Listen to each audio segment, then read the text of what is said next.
Chhattisgarh express में आपका स्वागत है। मैं हूं आपके साथ गीतू चौहान। बुलेटिन की शुरुआत करते हैं। छत्तीसगढ़ विधानसभा से अपडेट आपको बता देते हैं। सदन में अविश्वास प्रस्ताव पर चर्चा जारी है। विपक्ष ने धान खरीदी को लेकर आरोप लगाया। पुन्नूलाल मोहिले, अजय चंद्राकर ने सरकार को घेरा। कृषि मंत्री रविंद्र चौबे ने सदन में घोषणा की है, अगली बार 2,640 रुपए प्रति क्विंटल की दर से होगी खरीदी। अविश्वास प्रस्ताव के दौरान सदन में राम नाम की गूंज हुई है। सत्ता पक्ष के विधायकों ने लगाए जय श्री राम के नारे। बीजेपी नेताओं ने की थी नारेबाजी की शुरुआत। मंत्री रविंद्र चौबे ने बीजेपी पर निशाना साधा। 15 साल सत्ता में रहते हुए याद नहीं आए भगवान राम। तो सत्ता पक्ष के विधायकों ने जय श्री राम के नारे लगाए हैं। बीजेपी नेताओं ने की थी नारेबाजी की शुरुआत। छत्तीसगढ़ विधानसभा की कार्रवाई अभी भी चल रही है और अविश्वास प्रस्ताव पर चर्चा जारी है। 15 साल सत्ता में रहते हुए क्या भगवान राम याद नहीं आए? मंत्री चौबे ने ये बयान दिया है। सत्ता पक्ष के विधायकों ने जय श्री राम के नारे लगाए हैं। बीजेपी नेताओं ने नारेबाजी की शुरुआत की थी।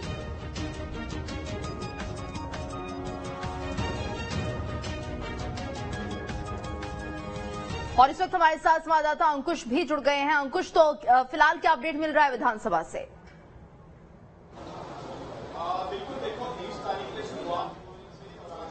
देखिए, छत्तीसगढ़ विधानसभा के मानसून सत्र का आखिरी दिन और छठवीं बैठक चल रही है और जिस तरीके से पहले से तय था कि अविश्वास प्रस्ताव पर चर्चा की जाएगी और पहले से तय कर दिया गया था। चूंकि 12 बजे से अविश्वास प्रस्ताव पर चर्चा शुरू हुई है और प्रथम वक्ता के तौर पर विपक्ष की तरफ से विधायक बृजमोहन अग्रवाल ने अविश्वास प्रस्ताव पर बोलना शुरू किया था। सरकार के खिलाफ करीब 151 बिंदुओं के आधार पर विपक्ष ने यह अविश्वास प्रस्ताव लाया है और 151 बिंदुओं के आधार पर चर्चा लगातार चल रही है।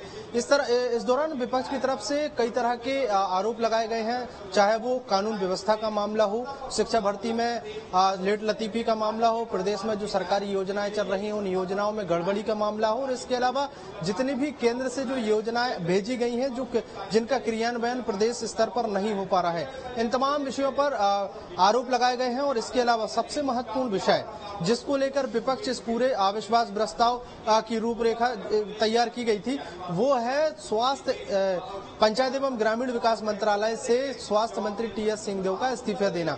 जो जिस तरीके से मंत्री टीएस सिंहदेव ने एक विभाग छोड़ा है, अपने आप को पृथक किया है, उसके बाद उस विषय के बारे में उन्होंने एक पत्र लिखा था, जो मुख्यमंत्री के नाम पत्र लिखा था और उस पत्र में कई तरह के बिंदु बताए गए थे, जिसमें उन्होंने कहा था कि वो काम नहीं कर पा रहे हैं, काम न कर पाने के कारण उन्हें कई तरह की दिक्कतें हो रही हैं, अधिकारी उनका सहयोग नहीं कर रहे हैं। तो इन तमाम बातों को विपक्ष ने एक साथ आधार बनाया और आधार बनाने के साथ साथ अपनी तरफ से कई ऐसे बिंदु जोड़े जिन बिंदुओं के आधार पर सरकार के खिलाफ अविश्वास जो है विपक्ष लाया था।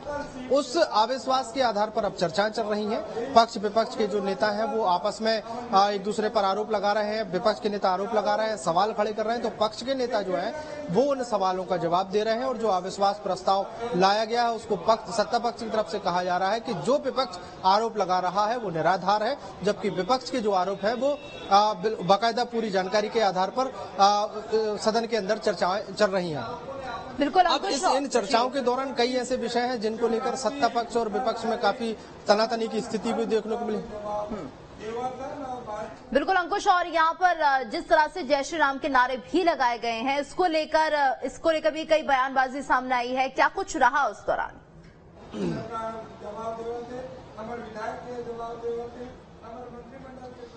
देखिए गीतू, छत्तीसगढ़ सरकार के कैबिनेट मंत्री रविंद्र चौबे और विधानसभा की तरफ से संसदीय कार्य मंत्री रविंद्र चौबे अपनी सरकार की जब उपलब्धियां गिना रहे थे तो उन उपलब्धियों के दौरान जिस तरीके से सरकार की उपलब्धियां गिना रहे थे, जब रविंद्र चौबे जब गिना रहे थे कि सरकार ने कौन कौन से काम किए हैं, अब उसमें चाहे वो स्वामी आत्मानंद स्कूल की बात कर लें, उसके अलावा चाहे बात कर लें जिस तरीके से श्री राम वन गमन पथ की शुरुआत छत्तीसगढ़ में कांग्रेस पार्टी की सरकार कर रही है, उस दौरान सत्ता पक्ष की तरफ से आरोप लगाया गया कि 15 साल बीजेपी की सरकार रही है और बीजेपी की सरकार में कभी भगवान राम के बारे में नहीं सोचा गया।